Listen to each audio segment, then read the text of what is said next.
నమో వెంకటేశాయ. ఏడుకొండలవాడ వెంకటరమణ గోవింద గోవింద. శ్రీ శ్రీనివాస శ్రీ వెంకటేశ గోవింద గోవింద. కలియుగ ప్రత్యక్ష దైవం శ్రీనివాస పరబ్రహ్మ అనుగ్రహ విశేషంతో శ్రీమద్భాగవతంలో దశమస్కంధంలోని విశేషాలు యథాశక్తి తెలుసుకుంటూ ఉన్నాం. నారాయణం నమస్కృత్య నరం చైవ నరోత్తమం దేవీం సరస్వతీం వ్యాసం తతో జయముదీరయేత్. సుఖయోగీంద్రుల వారు పరీక్షిన్ మహారాజునకు శ్రీకృష్ణస్వామి దివ్యలీలా విశేషాలను వర్ణించి చెబుతూ ఉన్నారు. యదువంశములో పరమాత్ముడు మానవ రూపంలో అవతరించాడు. ఆ వంశాన్ని పునీతం చేశాడు. ఆ పరమాత్మ ద్వారా వృద్ధి చెందినటువంటి యదువంశం చాలా గొప్పది. అందులో ఉన్నటువంటి వాళ్ళంతా దైవాంశ సంభూతులే అని వర్ణించి చెబుతూ యదువంశ ప్రసూతానాం పుంసాం విఖ్యాత కర్మణాం సంఖ్యా న శక్యతే కర్తుం అపి వర్షాయుతైరపి. యదువంశంలో పుట్టినటువంటి వాళ్ళు మహాయోధులైనటువంటి గొప్పవారైన పురుషుల యొక్క ప్రఖ్యాతి చెందినటువంటి చక్కని పరాక్రమము కీర్తి కలిగినటువంటి ఆ పురుషోత్తముల యొక్క గొప్పతనాన్ని వర్ణించటం ఎవరి వల్ల కాదు. 10,000 సంవత్సరాల పాటు అదే పనిగా వర్ణిస్తూ ఉన్నా ఇంకా తరగదు అని చెబుతున్నారు. అంటే వాళ్ళ గొప్పతనాన్ని చెప్పటానికి ఈ 10,000 సంవత్సరములు అనేది ఒక ఉదాహరణగా చెబుతున్నారు. ఎన్ని సంవత్సరములు వర్ణించినా తనివి తీరనటువంటి తరగనటువంటి కీర్తి ప్రతిష్టలు కలిగిన వాళ్లే ఆ యదువంశంలో జన్మించినటువంటి వారు. ఇసుక రేణువులను లెక్కించటం అసాధ్యం. సముద్రంలో ఉన్నటువంటి నీటిని లెక్క పెట్టడం ఎంత కష్టమో అంతే కష్టం. 3 కోట్య సహస్రాణం 88 శతాని చ ఆసన్ యదుకులాచార్యా కుమారాణమితి శ్రుతం. ఆ యదువంశంలో ఉన్నటువంటి వీరులకు విలువిద్యలోనూ ఇతరమైనటువంటి యుద్ధ విద్యలన్నింటిలో అలాగే విజ్ఞానంలో వీటన్నింటిలో కూడా శాస్త్ర శిక్షణలో కానీ ఎవరైతే గురువులుగా ఉన్నారో వాళ్ళ సంఖ్యే లెక్క పెట్టలేనిది. యదువీరులకు పాఠం చెప్పినటువంటి గురువులే ఎంతమంది ఉన్నారంటే కోట్లల్లో ఉన్నారు. 3,88,00,000 మంది ఉన్నారు అని చెబుతున్నారు. ఇలా చెప్పటం ద్వారా ఆ యదువంశ వీరుల యొక్క సంఖ్య ఎంత అపరిమితమో తెలుస్తూ ఉన్నది. సంఖ్యానం యాదవానాంకః కరిష్యతి మహాత్మనాం యత్రాయుతానామయుతలక్షేణాస్తే స ఆహుకః. ఆ ఉగ్రసేనుడు యదువీరులందరికీ రాజు. ఆ ఉగ్రసేనుని యొక్క రాజ్యంలోనే ఉన్నటువంటి వారి సంఖ్య లెక్క పెట్టడానికి వీలు లేనిది. 10 లక్షల కోట్ల మంది ఉన్నట్లుగా ఇక్కడ సంఖ్య చెబుతున్నారు. ఇంకా యదువీరుల యొక్క సంఖ్యని లెక్క పెట్టగలిగినటువంటి వారు ఎవరున్నారు అంటే అసంఖ్యాకంగా అనంతమైనటువంటి సంఖ్య కలిగిన యదువీరులు ఉండేవారు అప్పట్లో. సంఖ్యానాం యాదవానాం కహ కరిష్యతి మహాత్మన. ఆయన రాజ్యంలో ఉన్నవాళ్లే 10 లక్షల కోట్ల మంది ఉంటే ఇక యదువీరులు ఎంతమంది ఉన్నారో కదా అసంఖ్యాకమని చెబుతున్నారు. దేవాసురా హవహతాః దైతేయా ఏ సుదారుణాః తేచోత్పన్న మనుష్యేషు ప్రజాదృప్తా బబాధిరే. దేవతలకు రాక్షసులకు జరిగేటువంటి యుద్ధాలలో దేవతల చేతుల్లో మరణించినటువంటి రాక్షసులు మరుజన్మలో మానవులుగా భూమి మీద పుట్టి ఈ భూభారాన్ని పెంచేసి భగవద్భక్తులు సాధు సజ్జనులు అయినటువంటి వాళ్ళందరినీ బాధ పెట్టడం మొదలెట్టారు. వాళ్ళందరినీ నశింపచేయటానికే పరమాత్ముడు మానవ రూపంలో అవతరించాడు. ఆ మానవ రూపంలో ఉన్న రాక్షసుల్ని పరమాత్ముడు కాబట్టి తెలుసుకోగలిగాడు. తన్నిగ్రహాయ హరిణా ప్రోక్త దేవా యదోకులే అవతీర్ణాః కులశతం యేషామేకాధికం నృపా. శ్రీ మహావిష్ణువు ఆజ్ఞతో దేవతలందరూ కూడా రాక్షసుల్ని సంహరించటం కోసం శ్రీ మహావిష్ణువు చేసేటువంటి ఈ కార్యంలో తమ వంతు కార్యాన్ని సాధించటం కోసం విష్ణువు ఆదేశంతో దేవతలు కూడా అదే విధంగా మానవ రూపాల్లో యదువంశంలో జన్మించారు.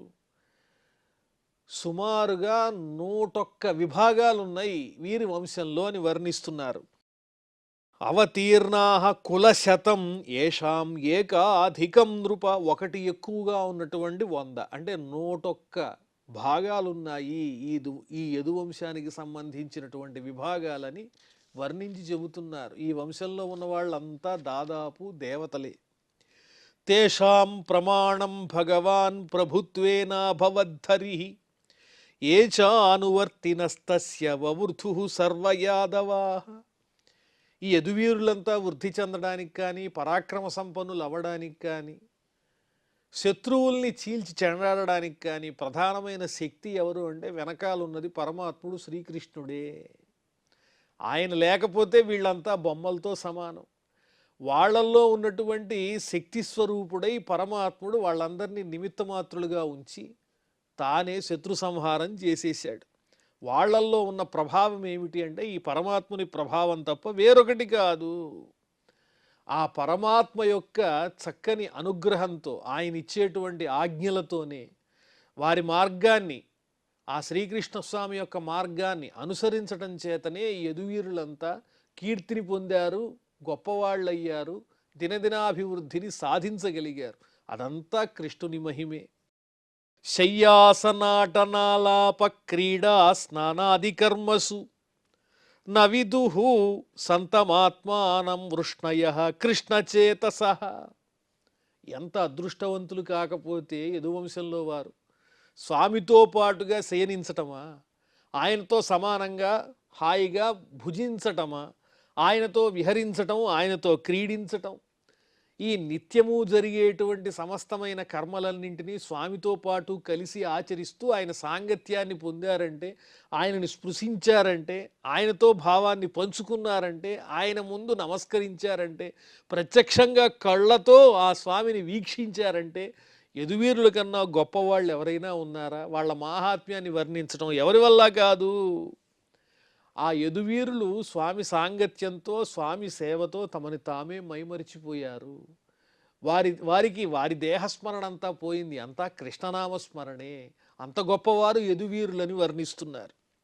తీర్థం చక్రే నృపోనం యదజని యదుషు స్వస్సరిత్పాద శౌచం విద్విట్ స్నిగ్ధా స్వరూపం యయురజిత పరా శ్రీర్యదర్ధేన్యయత్నః యన్నామా మంగళఘ్నం శ్రుతమథ గదితం యత్కృతో గోత్రధర్మః కృష్ణస్యైతన్న చిత్రం క్షితిభరహరణం కాలచక్రాయుధస్య.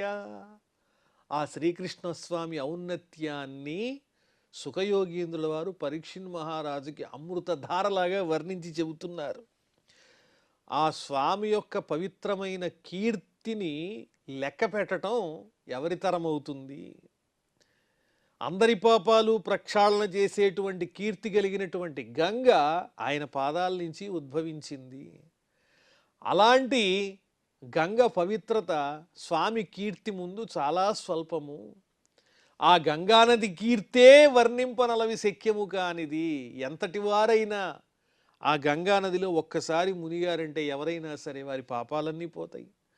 అంత గొప్పదైనటువంటి గంగ యొక్క కీర్తినే మనం నోటితో వర్ణించలేము. ఇంకా ఆ గంగ పుట్టుకకు కారణమైనటువంటి పాదములు కలిగిన ఆ పవిత్రమైన శ్రీకృష్ణ స్వామి శ్రీ మహావిష్ణువు యొక్క దివ్యత్వాన్ని, కీర్తిని ఎవరు వర్ణించగలరయ్యా ఓ పరీక్షిన్ మహారాజా?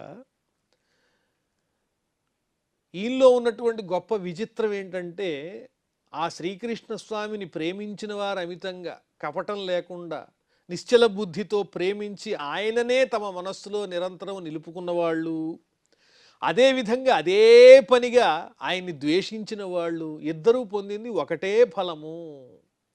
ఇద్దరూ ఈ రెండు తత్వాలతో స్వామిని చేరుకున్న వాళ్ళు స్వామి యొక్క స్థానాన్ని పొందేశారు. కపటం లేకుండా ద్వేషించి నిరంతరము స్వామినామాన్నే స్మరిస్తూ ఆ స్వామితో విరోధం పెట్టుకున్నటువంటి వాళ్ళు ఆయనలోనే చేరిపోయారు. అపరిమితమైనటువంటి భక్తితో ఆ స్వామిని స్మరించిన వాళ్ళు ఆయన్నే చేరారు. ఆయనకు ద్వేషులు, అదేవిధంగా మిత్రులు అని కాదు భేదం. నిష్కపటమైన బుద్ధితో ఏ భావంతో ఆ స్వామిని తలచినా అనుగ్రహించేటువంటి కరుణాసముద్రుడు ఆ పరమాత్ముడు. ఇది కృష్ణుని యొక్క గొప్పతనం అని చెబుతున్నారు. సంపదల కోసం అందరూ ఎల్లప్పుడూ ఎదురు చూస్తూ ఉంటారు. ఎప్పుడెప్పుడు మనకు ఐశ్వర్యాలు వచ్చి పడతాయా అని ఎదురు చూస్తూ ఉంటారు. ఆ లక్ష్మీదేవిని సేవించుకోవాలి, ఆ లక్ష్మి ఎల్లప్పుడూ తమ ఇంట్లో స్థిరంగా ఉండాలని కోరుకుంటూ ఉంటారు. అలాంటి లక్ష్మీదేవి, అందరికీ అన్ని సంపదలు ఇచ్చేటువంటి లక్ష్మీదేవి ఆ స్వామి వారి పాదాల చెంత ఉండి స్వామిని సేవిస్తూ విన్నవించుకుంటుంది, నిరంతరము నీ సేవ నాకు ఉండేటట్టు అనుగ్రహించవయ్యా అని. కాబట్టి ఆ పరమాత్మను ఆశ్రయించినటువంటి వాళ్ళు సమస్తమైన మంగళాలు పొందుతారు. చిట్ట చివరిగా ప్రతి ఒక్కరి లక్ష్యం ఏదై ఉండాలి అంటే పరమాత్మ సన్నిధిని చేరుకోవటం తప్ప వేరొకటి కాకూడదు అని వర్ణించి చెబుతున్నారు. ఆ శ్రీకృష్ణ స్వామి దివ్యమైనటువంటి నామాన్ని శ్రవణం చేసిన, స్మరించిన, కీర్తించిన వారు తప్పకుండా వాళ్ళ పాపాలన్నీ పోగొట్టుకుంటారు. అంత గొప్ప మంగళకరమైనటువంటిది స్వామివారి దివ్యనామం. అదేవిధంగా ఆ స్వామి మానవునిగా జన్మించి ధర్మాలను ఆచరించి మానవుల యొక్క చక్కని అనుకరణను తాను చూపిస్తూ ఋషి ధర్మాలను కాపాడాడు, గోత్రధర్మములన్నింటినీ నిలబెట్టాడు. కాలమనేటువంటి తన చక్రాయుధంతో, ఆయన దగ్గర ఉన్నటువంటి సుదర్శనాయుధం ఏమిటంటే సాక్షాత్తు కాలస్వరూపమే. కాలం ఏ విధంగానైతే సమస్తమైన జీవరాశిని నానాటికి తెలియకుండా మింగేస్తుందో, ఆ కాలచక్రం ఏది అంటే స్వామి చేతిలో ఉన్న సుదర్శన చక్రమే. ఆ సుదర్శన చక్రం అనేటువంటి కాలస్వరూపంతోనే సమస్తమైన భూభారాన్ని తగ్గించి దుష్ట శిక్షణ చేశాడు ఆ పరమాత్ముడు అని ఆ శ్రీకృష్ణ స్వామి యొక్క దివ్యమైన ఆ తత్వాన్ని వర్ణించి చెబుతున్నారు సుఖయోగీంద్రుల వారు. జయతి జననివాసో దేవకీ జన్మవాదు యదువర పర్షత్స్వై దోర్భి అస్యన్న ధర్మం స్థిరచర వృజినఘ్న సుస్మిత శ్రీముఖేన వ్రజపుర వనితానాం వర్ధయన్ కామదేవం. యదువంశంలో ఉన్న వాళ్ళందరూ ఆ శ్రీకృష్ణ పరమాత్మని సేవించిన వారే, ఆ స్వామికి పరిచర్యలు చేసిన వారే, కైంకర్య పరులు. ఆ వీరులందరూ, యదువీరులంతా స్వామి యొక్క సేవకులే, అందులో ఏ విధమైన సందేహము లేదు. స్వామి తన భుజబలంతో యదువీరుల యొక్క చక్కని పరాక్రమాన్ని పెంపొందించి అధర్మాన్నంతా పారద్రోలి ధర్మరక్షణ చేశాడు శ్రీకృష్ణ పరమాత్మ.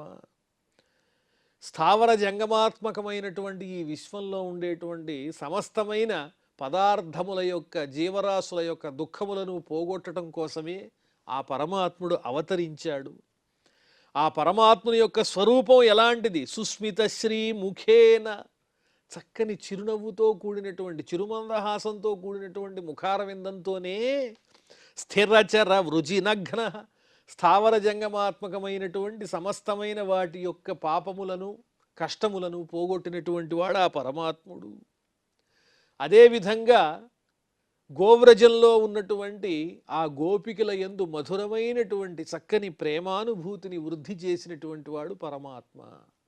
ఇన్ని గొప్పతనాలు కలిగినటువంటి వాడు శ్రీకృష్ణుడు అని వర్ణిస్తూ, ఇత్థం పరస్య నిజధర్మ రిరక్షయాత్త లీలాతనోః తదనురూప విడంబనాని కర్మాణి కర్మకషణాని యదూత్తమస్య శ్రూయాదముష్య పదయోరనువృత్తిమిచ్చన్. ధర్మరక్షణ కోసమే ఆయన ఈ మానవ రూపాన్ని ధరించాడు. శ్రీ మహావిష్ణువు శ్రీకృష్ణునిగా అవతరించాడు. వేదరక్షణ కోసం, ధర్మరక్షణ కోసం లీలగా హేళగా ఈ మానవ రూపాన్ని ధరించాడు ఆ పరమాత్ముడు. ఏ విధంగా ఆయన అవతారాన్ని ధరించాడో తదనుగుణమైనటువంటి లీలలన్నింటినీ చూపించాడు. ఎవరికి ఏ విధంగా అర్థమవుతుందో ఆ విధమైన లీలల్ని చూపించి ఆ స్వామిని చేరుకోవాలనుకున్నటువంటి వాళ్ళందరికీ తన తత్వాన్ని అర్థమయ్యేలా చేసి అనుగ్రహించాడు. ఎవరైతే ఆ శ్రీకృష్ణ స్వామి యొక్క పాదముల యందు ఆసక్తి కలిగి ఉంటారో అలాంటి వాళ్ళు మాకు శ్రీకృష్ణ స్వామి పాదముల యందు ఎల్లప్పుడూ నిరంతరమైన దృష్టి ఉండాలి, ఆసక్తి కలగాలి, మా హృదయంలో ఆయన పాదాలు నిలవాలి అని ఎవరైతే కోరుకుంటారో వాళ్ళు ఏం చెయ్యాలి అని చెప్తున్నారు తారక మంత్రం. ఆ శ్రీకృష్ణనామ స్మరణమే చెయ్యాలి, శ్రీకృష్ణుని యొక్క దివ్యమైన గాథల్ని పఠించాలి, శ్రద్ధగా శ్రీకృష్ణ స్వామి గొప్పతనాన్ని శ్రవణం చెయ్యాలి. దానివల్ల సమస్తమైనటువంటి పాపాలు పోవటమే కాకుండా స్వామి పాదముల యందు మనస్సు అలా స్థిరంగా లగ్నమైపోతుంది. మర్త్యస్తయానుసవమేధితయా ముకుంద శ్రీమత్కథా శ్రవణ కీర్తన చింతయైతి తద్ధామ దుస్తర కృతాంత జవాపవర్గం గ్రామాత్వనం క్షితిభుజోపి యయుర్యదర్థాః. ఆయన గాథల్ని వినడం ద్వారా, శ్రవణం చేయటం ద్వారా, మననం చేయటం ద్వారా, స్మరించటం ద్వారా ఏం జరుగుతుంది అంటే ఆ పరమాత్మ మీద శ్రద్ధ పెరుగుతుంది. ఏదైనా ఒక రాగాన్ని మనం శ్రవణం చేస్తూ ఉన్నాం అనుకోండి, ఆ రాగం అనేది తెలియకుండానే మనలో ఆ స్మరణ శక్తికి అందుతుంది. అలాగే నిరంతరము ఆ స్వామి దివ్యనామాన్ని మనం స్మరించటం, గాథల్ని వినటం ద్వారా క్రమక్రమంగా ఏమవుతుందంటే పరమాత్మ యందు శ్రద్ధ కలుగుతుంది. శ్రద్ధ కలగడానికి ఇదొక చక్కని మార్గం అని సూచిస్తున్నారు సుఖయోగీంద్రుల వారు. ఎందువల్లంటే ఈ నిత్య జీవితంలో ఉండేటువంటి వ్యవహారాల్లో కొట్టుమిట్టాడేటువంటి వాళ్ళు, ఈ తాపత్రయాలలో ఉన్నటువంటి వాళ్ళు ఏ విధంగా పరమాత్మను స్మరించగలుగుతారు?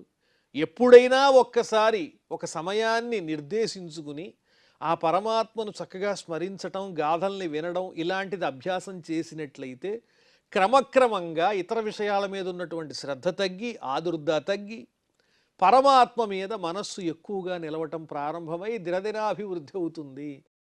దానికి కారణం ఏమిటంటే శ్రవణం చేయటం, మననం చేయటం, చక్కగా పఠించటమే. ఆ ఆసక్తితో ఆ పరమాత్మని పొందేటువంటి చక్కని అవకాశం లభిస్తుంది. దానివల్ల ఉపయోగం ఏంటండి అంటే అమృతత్వాన్ని పొందుతారు. అమృతత్వాన్ని పొందడం అంటే మళ్ళీ పుట్టటం, మరణించటం, మళ్ళీ దేహాన్ని ధరించటం, మళ్ళీ మరణించటం ఇత్యాధికమైనటువంటి ఈ క్రమం ఏదైతే ఉందో సంసార చక్రం, దాని నుంచి విముక్తిని పొందుతారు. ఎప్పుడోకప్పుడు ఒక లక్ష్యాన్ని ఏర్పాటు చేసుకోవాలి కదా. జీవితంలో ఎలాగైతే మనం లక్ష్యాలు ఏర్పాటు చేసుకుంటామో అవి స్వల్ప లక్ష్యాలు. అసలైన లక్ష్యం ఏమిటి అంటే అసలు జీవితం అనేది లేకుండా చేసుకోవటానికి ఏర్పరచుకున్నటువంటి ఉత్తమోత్తమైనటువంటి లక్ష్యం ఏమిటి అంటే పరమాత్మను చేరుకుని మళ్ళీ పుట్టకుండా ఉండడం. నిజ జీవితంలో మనం ఏర్పాటు చేసుకునేటువంటి ధన సంపాదన లేదా పదవి ఇలాంటి వాటి కోసం మనం ఏదైతే వ్యయం చేస్తూ ఉంటామో కాలాన్ని, అదేవిధంగా స్వామిని పొందడానికి కూడా సమయాన్ని మనం కేటాయించుకుని ఆ సమయంలో గనక పరమాత్మని చక్కగా స్మరించినట్లయితే తద్వారా మళ్ళా పుట్టడం అనే బాధే ఉండదు. అలాంటప్పుడు ఇంకా ఈ జీవితాన్ని గురించినటువంటి ఆలోచనే ఉండదు. నిరంతర సుఖం, నిత్య ఆనంద నిలయ నివాసి అయినటువంటి స్వామి చెంతనే ఉండేటువంటి అపారమైనటువంటి అదృష్టం కలుగుతుంది. దానికి సూక్ష్మమైన మార్గం ఏం చెబుతున్నారు? స్వామిని కీర్తించటం, స్వామి గొప్పతనాన్ని వినటం, పఠించటం ఇలాంటివి అభ్యాసంలో పెట్టుకుంటే నెమ్మదిగా దాని పట్ల శ్రద్ధ పెరిగి మిగతా వాటితో ఉన్నటువంటి సాంగత్యం పోతుంది. పరమాత్మతోనే సాంగత్యం ఏర్పడుతుంది, భగవద్భక్తులతో సాంగత్యం ఏర్పడుతుంది అని చెబుతూ ఇలాంటి మోక్షాన్ని పొందటం కోసం ఐశ్వర్యం పొంది అధికారంలో ఉన్నటువంటి మహారాజులు కూడా ఈ సంసారాన్ని విడిచిపెట్టి తామున్నటువంటి చోటు నుంచి అడవులకు వెళ్ళిపోయి ఆ స్వామినే ధ్యానిస్తూ కూర్చున్నారు. ఎందుకోసం అంటే మళ్ళీ మళ్ళీ ఈ పుట్టటం, మరణించటం అనే ఈ చక్రం నుంచి పక్కకి తప్పుకోవాలి మనము. ఎందుకోసం ఈ రాజపదవి దేనికోసం? ఆ రాజపదవిలో ఉంటే ఎప్పటికీ మరణించకుండా అలాగే ఉండిపోతామా? ఇంకా దినదినాభివృద్ధిగా అలాగే ఉంటామా? మనమే పరిపాలిస్తామా? కారే రాజులు అన్నట్లుగా ఎంతమంది రాజులు అవుతున్నారు, ఎంతమంది పతనం అవుతున్నారు? దీనికి ఒక లెక్కంటూ లేదు. కాబట్టి మనం సాధించవలసిన లక్ష్యం ఏమిటంటే పరమాత్మని పొందడం అని ఐశ్వర్యం కలిగిన అధికారం కలిగినటువంటి మహారాజులు కూడా అడవికి వెళ్ళి తపస్సు చేసుకున్నారయ్యా ఓ పరీక్షను మహారాజా. ఇదే శ్రీకృష్ణ తత్వము, దివ్యమైనటువంటి తత్వము. ఆ లీలలు కానీ తన వాళ్ళు పరాయి వాళ్ళు అనేటువంటి భేదం లేకుండా ధర్మాన్ని నిరూపించే తత్వమే కృష్ణ తత్వము. దుష్టులైనటువంటి రాక్షస సంహారము, అహంకారపరులైన వాళ్ళు తనవారైనా వారిలో ఉన్న అహంకారాన్ని తీసేసి తన తత్వాన్ని తెలియజేయటము, అలాగే ఎవరైతే శాపములతో బాధపడుతూ ఉన్నారో వాళ్ళ శాపాలను పోగొట్టటము, అపారమైన కరుణ, ప్రేమానురాగాలు, ఆశ్రయించిన వాళ్ళకి కల్పతరువై ఉండడం, దారిద్ర్యంతో బాధపడేటువంటి వారికి దాన్ని పోగొట్టటం, అలాగే ఈ సంసార చక్రం నుంచి విడిపించి అమృతమయమైనటువంటి చక్కని తన స్థానాన్ని అందించటం, అలాగే అపారమైనటువంటి దైవీ సంపదతో అసుర సంపదని సర్వనాశనం చేయటం, మానవ రూపంలోనే ఉంటూ మానవులను అనుకరిస్తూ తనదైనటువంటి చక్కనైన ఒక శక్తిని, ఒక గొప్పతనాన్ని అందరికీ తెలియజేసి తాను మానవుడై జన్మించి సమస్తమైనటువంటి ఈ జగత్తును కూడా రక్షిస్తూ భూభారాన్ని పోగొట్టాడు ఆ శ్రీకృష్ణుడు. ఇదే ఈ దశమస్కంధంలో వర్ణింపబడినటువంటి దివ్యమైన కృష్ణ తత్వము అని సుఖయోగీంద్రుల వారు చక్కగా వర్ణించి చెప్పారు ఆ శ్రీకృష్ణుని యొక్క లీలా విహారాలు. ఇక్కడితో మనం దశమస్కంధాన్ని పరిపూర్ణం చేసుకుందాం. ఆ తరువాత విశేషాలు మళ్ళీ తెలుసుకుందాం. ప్రస్తుతం క్షమాప్రార్థనాదులతో ఈ కార్యక్రమాన్ని పరిసమాప్తం చేసుకుందాం. అథ క్షమాప్రార్థన. యదక్షరపదభ్రష్టం మాత్రాహీనంచ యద్భవేత్ తత్సర్వం క్షమ్యతాం దేవ నారాయణ నమోస్తుతే. శ్రియఃకాంతాయ కళ్యాణ నిధయే నిధయేర్థినాం శ్రీవేంకటనివాసాయ శ్రీనివాసాయ మంగళం.